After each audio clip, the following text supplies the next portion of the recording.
Hello everybody, I'm on to the West Ham, my YouTube channel. It's Corey, and yes, of course, it's the predicted 11 for Manchester City versus West Ham United, and it's a big game. Obviously, Manchester City currently are 10 points clear in the Premier League, and no surprises. They've been fantastic this season, even when they slipped up early doors. I think the way that Pep's got this team moving, the way they can control games, the way they dominate games, the way they can play with a false nine at times, they don't even need to commit too many men forward. And defensively, they've improved massively, shows how good a side they are, and clearly they've got an embarrassment of riches to call upon, but fair play. They're going to be a really tough test for West Ham. West Ham, on the other hand, come into the game. Obviously, we've played against Sheffield United, we've played against Spurs, and we've got results, and it's massively important that we did that. This is the toughest test. I imagine we'll go to a back five. I've got to be completely honest. But let's get into things. Let's get into the predicted 11 for Manchester City. So, starting in goal, Ederson.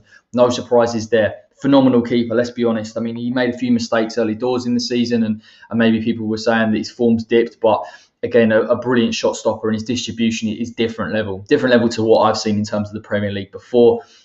Ideally, you'd like West Ham to test him in this game. From set pieces, we know we're very strong. I don't feel like Manchester City, particularly with the possession that they have, get tested enough from set pieces, purely because teams can't get the ball enough to create those set pieces. But you feel that if we can put enough pressure on him, we can get something in this game, but listen, he's going to be well protected from his two centre backs that we know so well about. Right back is João Cancelo. Again, if you gave me an hour to talk about this guy, I probably could. The positional fluidity of him, the positions that he plays, can play left back. Obviously, he plays right back. Plays as a pivot, an 8, a number 10 at times, the way he can advance, the way he triggers the press for this Pep Guardiola side, the way he provides protection for the two centre-backs. He's absolutely pivotal to the way that Manchester City are playing in their current form in their 18-win streak.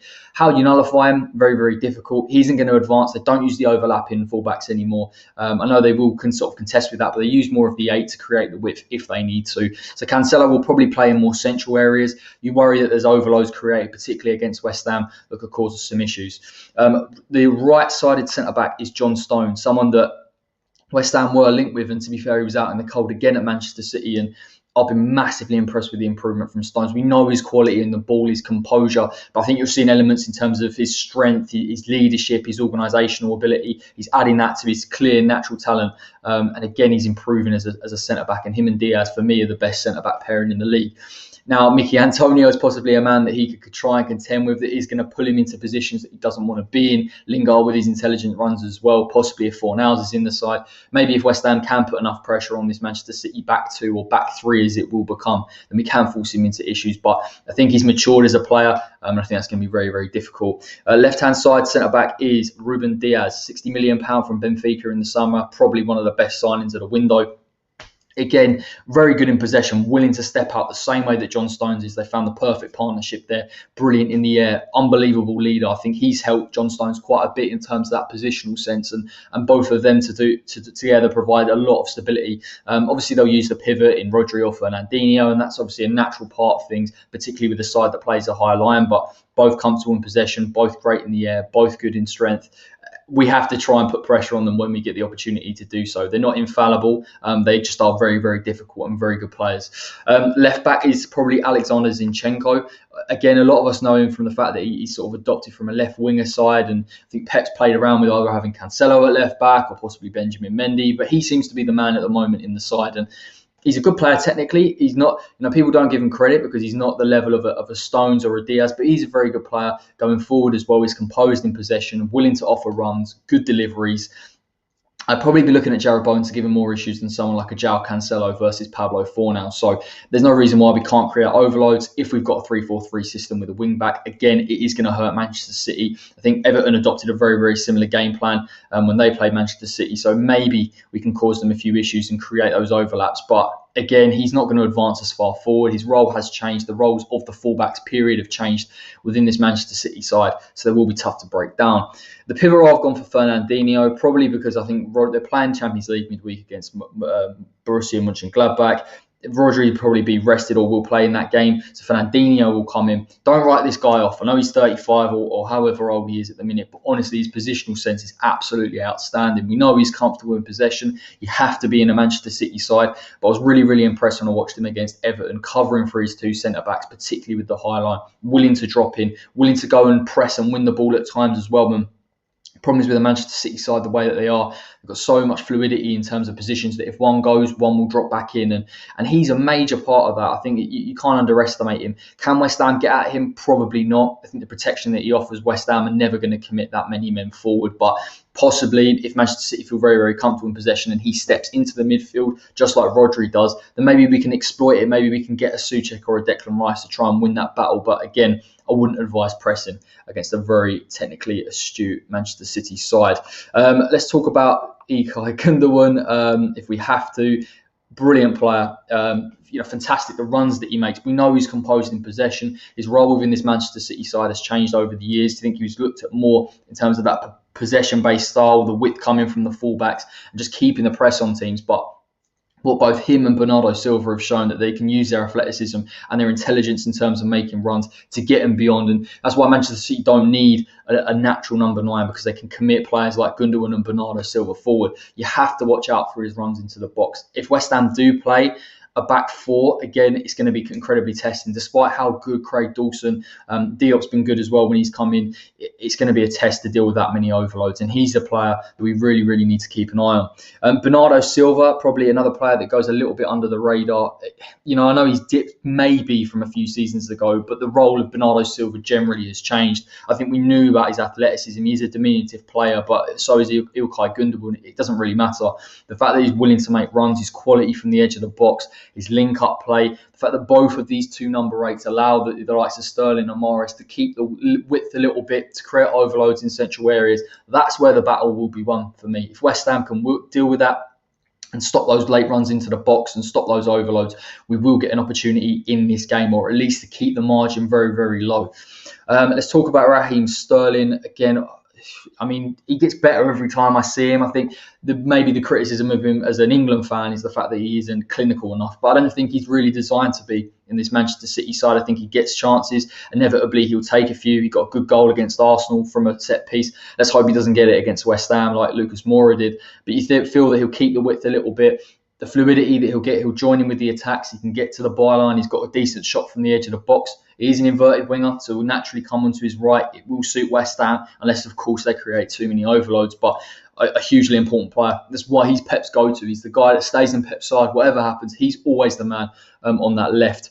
Unless it's Phil Foden, then, of course, he's on the right. Let's talk about Riyad Mahrez. Again, he's deputised really on that right-hand side for Manchester City over the past couple of weeks. And I think probably the criticism of Mahrez, again, is his decision-making good enough? He'll keep the width very, very similar to Sterling. He's willing to come into his left foot. Fantastic shot on him. I mean, West Ham cannot afford to let this guy. And as much as I say, I feel more comfortable in allowing a player like that to come central, because West Ham, generally speaking, are very good defensively. It can deal with those congested areas.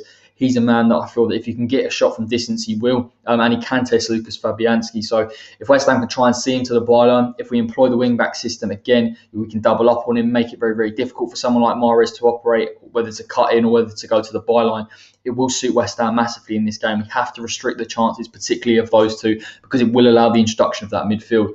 And this man, no surprises here, Kevin De Bruyne at false 9. And to be honest, let's be clear, I think this is the case with a lot of these Manchester City positions. It's not fixed. If De Bruyne wants to drop into the 8 role, he can. If he wants to play almost like a 6, of course he can. He's willing to come deeper. The 9 generally in this side, or the false 9 as it is, will come deep, almost create a little bit of a diamond with the 2 8s, the pivot, and just picking up the ball and allowing Manchester City to progress. And there's no better player in terms of ball possession and in terms of final delivery than Kevin De Bruyne. The difference between this game fundamentally to the games that West Ham have played previously is the amount of threats that this team can cause us technically. You've got the likes of Sterling, the sort of variability of his runs, Mahrez, the shots from distance, De Bruyne, the vision that he has. And it causes West Ham a little bit of a dilemma, whether to sit off somebody like Manchester City or whether to go and press them in certain spells. And I'm interested to see what Moyes employs. This is what I think Moyes will employ, if anything's to go by the previous times that West Ham have played against some of these bigger sides. Lucas Fabianski in goal, no surprises here. he's going to be under massive pressure in this game. This is a big, big test for Lucas Fabianski. He was brilliant against Tottenham again. Every time I watch Lucas Fabianski play, I feel like he's actually improving, or he's at least showing more and more consistency. And it's probably unfair because he's always been consistent, but just in terms of the saves, the intelligence of the saves, we need him. We need him massively. He's going to have to help out his centre-backs. As good as Dawson and Diop have been and were against Tottenham Hotspur, this game, West Ham cannot switch off for 1 minute, because one wrong-footed moment, one lapse in concentration, and De Bruyne plays the ball through, Bernardo Silva runs in. We're talking about a group of players that are not only technically very, very good, but very, very athletic and understand the game and can make those runs that can hurt us. Let's talk about the right-hand side. So we'll go a wing-back system. So this is what I believe. We'll start with Soufal at right wing-back. It's going to be incredibly difficult for Soufal, for me, to progress as much as he normally would in games. For West Ham generally to press. So he's going to be coming up against Raheem Sterling, and it's not the easiest player. I back Soufal. I think he's fantastic one-on-one. We know this. But in terms of dealing with Sterling's threat, the fact that he can come a bit central, can link up with play, I think a lot of it comes from the midfield battle. If we can nullify that more so in this game, you're allowing Soufal to focus on his job in terms of sort of tucking in a little bit and dealing with Raheem Sterling. And Raheem Sterling keeps the width naturally anyway, particularly when Manchester City are in possession just in and around the sort of centre circle. So Soufal, he'll have a massive test on his hands, but hopefully physically he can deal with it. Raheem Sterling's underrated as well in terms of his physical attributes. The right-hand side of the centre-backs, I believe, will be Issa Diop. Again, I thought against Tottenham, I thought he was very good. I think he's improving, if I'm honest. I think particularly from the Sheffield United game to the Spurs game, I saw visible improvements. His understanding, his reading of runs, his support of somebody like a Craig Dawson. I think probably a lot has to be said for the organisational ability of this West Ham defence generally and the coaching that they're being given. But I feel a little bit more confident with Issa Diop. He has to watch out for the number 8 runs of someone like an Ilkay Gundogan, probably the toughest run. And I know Diop sometimes struggles with those players that are willing to stretch him. I suppose the only benefit is he's not going to be stretched outwardly in transition, purely when West Ham will be in that defensive shape. And I think that's easier for Diop to deal with. You look at his physicality, but he has to just switch on in this game. He has to be massively concentrated and deal with those additional runs. Craig Dawson will come in. Oh, that's not Craig Dawson. Craig Dawson will come in, the middle centre-back. Again, and you look at the aerial threat from Manchester City, to be fair, it doesn't exist unless it's from set pieces. Everything's on the floor. Everything's in terms of the interchangeability. So it's all about organisational leadership, understanding the spaces, the way that Manchester City can force you into areas. So these centre-backs need protection from Declan Rice and Souček. Their job in this game is to marshal that position just in front of the box and stop players like Craig Dawson, as good as they have been and as good as I've seen from them, going out and winning the ball. We don't need this in this game. West Ham need as many men in terms of centre-backs in those central positions as possible, because whether it's the additional runs of the 8, whether it's the false 9 of Kevin De Bruyne, or whether it's one of the wingers in Mahrez and Sterling, depending on which side is coming in, tucking in and creating another run, we cannot afford for Dawson to be out of place. He has to be. His position has to be very, very set. And he has to be able to see what's in front of him. Left-sided centre-back will be Aaron Cresswell. I think it benefits him having Mahrez coming into his left. But again, I suppose that Mahrez naturally will probably play a little bit deeper. He's not going to get in the lines. And I felt like Cresswell was a little bit exploited against Tottenham with their overlaps. And it could be an option. I'm not saying Cancelo's not going to offer an overlapping run to Mahrez. It's highly unlikely. It will be Bernardo Silva if they need to stretch the play. So he's going to need support naturally from that left wing back. I believe it will be Ben Johnson. But it's a tough ask. It's a tough ask for Cresswell. The only thing you'd say, if West Ham can beat that Manchester City press, he's the guy with the delivery that can do it and the quality of the delivery. But West Ham have to commit 4 of their attacking men forward, or at least 3 of them. So is a massive ask for them. It's going to be a really, really tough afternoon. Left wing back will be Ben Johnson. If I can find Ben Johnson's graphic, there he is. Ben Johnson, left wing back. Massive ask for him, but I believe he's up for it 100%. I think if he can take the pressure off Aaron Cresswell, I think if he can push them out, I think if he can push Mahrez into deeper areas or at least keep him wide, then you're preventing someone like a Bernardo Silva offering that width or making that run in behind like they can. And it's about nullifying. And I think West Ham, particularly with the wing backs that we've got, a very, very good one-to-one in terms of Soufal and Johnson. If we can get to them quick enough, we can prevent them, if we can force them into deeper areas, you're preventing Manchester City from having that overload. And just breaking down those phases of play is crucial to sort of stunting how Manchester City can play. They'll have the ball inevitably, but let them have the ball in areas that they can't hurt us. Of course, the caveat to that is Kevin De Bruyne. Let's talk about the centre defensive midfielders. Again, a huge ask, a huge ask. You've got Declan Rice, right-hand side. What we're talking about is Ilkay Gundogan. We're talking about Kevin De Bruyne as well. This is a massive test for Declan. I think he's one of the best defensive midfielders in the league. I think we all can pretty much agree with that on his day.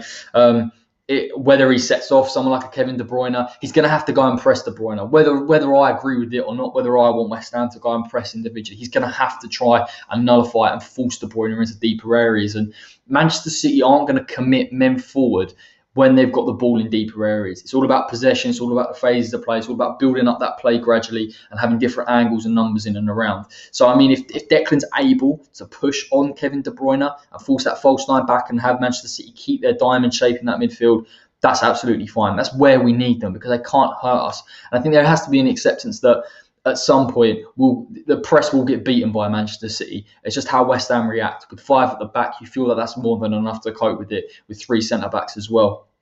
In terms of forward play, there's not going to be a lot for him. There's really, really not. It's all about distribution. It's all about distribution from our defence and our defensive midfielders. We have to be very, very clinical. We have to show great ball retention, which I don't believe we've shown in the past couple of weeks, but equally good distribution. And Declan has got fantastic passing range as well that's come into the fore. So I need to see this in this game, mate. Thomas Souček, left-hand side. We always talk about him in the offensive side of things. Again, I want to see him in terms of his ball-carrying ability, in terms of him making additional runs. What Everton did so well against Manchester City, I know they lost 3-1, so it's a little bit difficult. And I think they tired towards that second half, was their ability to press and push a midfielder forward alongside their attacking 3 players. And that's what forces Manchester City into mistakes, can force them a little bit deeper into their own half, can allow West Ham to possibly get a set piece or something. And Thomas Souček, for me, physically, is the guy that can not only put pressure on them, that can force them into deeper areas, but can provide an additional threat. And I was convinced that, particularly with the way that Everton committed Luca Digne forward at times and someone like a Doucouré, they don't have I'm not saying they don't have the capacity to deal with it, but they struggle to deal with it. You're forcing them out of shape. As good as Manchester City are when they're set, catch them in transition, catch them with numbers forward, you can force an error from them. And if Souček has any space in the box against Manchester City, I believe he's going to test Ederson. And that's where West Ham's key route could come in this game. Left-hand side for me will be Pablo Fornals. And the reason why I say this is, again, it's the defensive element. It's the low block. We're coming up against the Manchester City side. They're going to press high on that right-hand side. Bernardo Silva, we spoke about. Mahrez, possibly João Cancelo, albeit probably playing a bit central. That's the problem. And I think, having a left-sided centre-back and a left wing-back and a defensive midfielder is enough, realistically, I believe that Pablo Fornals is probably going to tuck into a central position. And maybe that's good for West Ham in terms of beating the press. I always say the wing-back system is perfect for transitioning effectively. Was earlier in the season, can be again, and I think we'll see this as well. And what it means is that if Pablo Fornals, with his work rate and his pressures, can try and put someone like a Bernardo Silva under a bit of pressure and win that ball, we can break. We can break with him, we can break with Ben Johnson, we can provide the width, and Antonio and the likes of obviously Jesse Lingard can get forward and create something. And that is exactly what I want to see in this game. I know I realise I've just said Pablo Fornals on the left-hand side and then the 3-4-3. I'm going to change my mind very, very quickly then. Jesse Lingard on the left-hand side. I believe he's not going to drop Jesse Lingard for his attacking ability.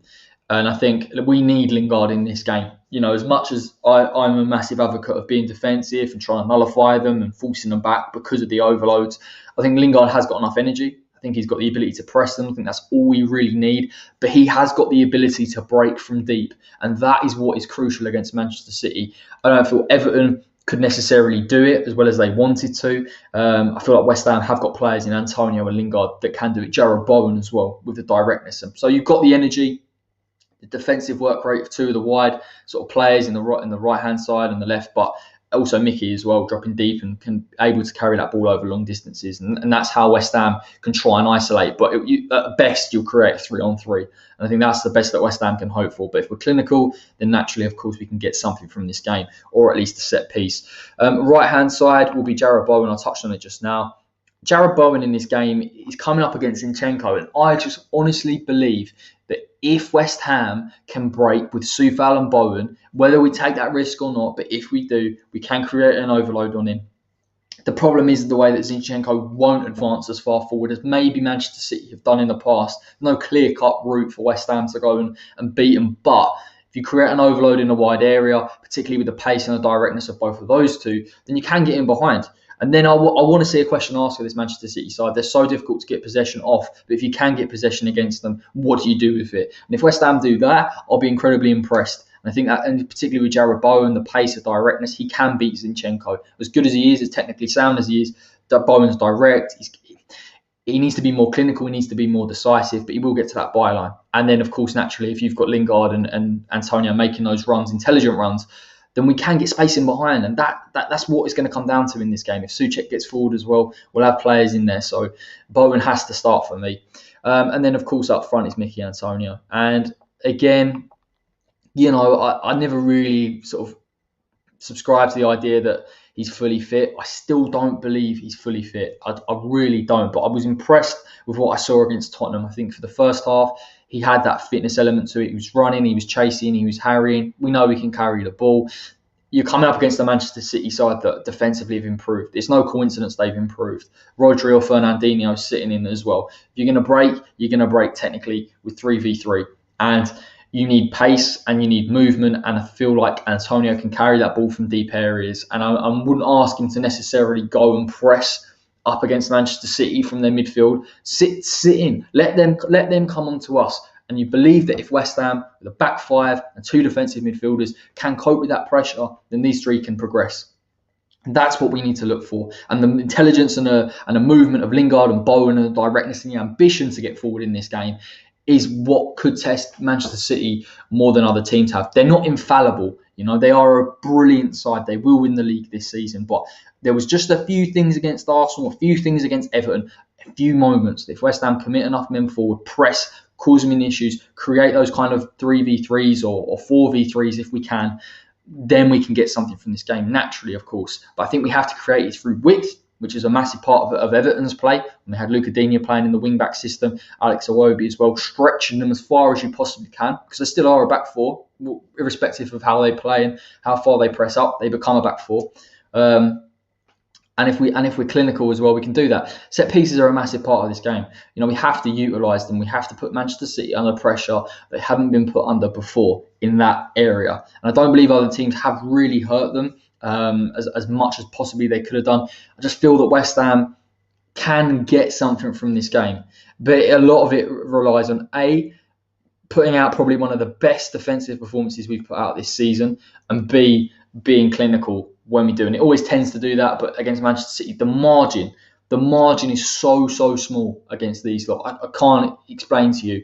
We're coming up against a team that can do this. They can pull you out of position. They can, ask you to press them. They can play in behind. Everything that a team could do to someone, they can do. So if we're going into this game expecting West Ham to press on them, don't, because it's not going to happen. They're going to have the ball for a lot of time. But what I will say is that when West Ham or Manchester City do have the ball with their high line, if we press as a four, we can commit something. We can create something. And that's what I want. I want to see ambition in that sense. West Ham have shown it in a 4-2-3-1.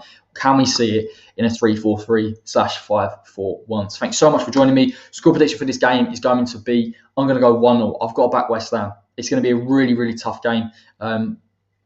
If everything goes our way, it's 1-0. And we get something, or a penalty, which is highly unlikely, a set piece, just something. West Ham are that team that can get just that little chance against them and convert it. But other than that, it will be quite a hard afternoon. I don't think Manchester City, by any stretch of the imagination, are going to sit there and annihilate us. But they are incredibly difficult. But if there's any team that I've seen this season defensively, in terms of the way we play, in terms of the organisation, I think West Ham are best suited to get something. But I don't think we'll win. If we win, I mean, all bets are off. I'll be absolutely buzzing with that. But yeah, it's going to be 1-0 for me. So thank you so much for joining me. Make sure you like the video and make sure you subscribe to the West Ham Way if you're new. It'll be a tactical breakdown where I'll have a little bit more space to go into the nuances of how Manchester City have played this season. But until then, naturally, take care.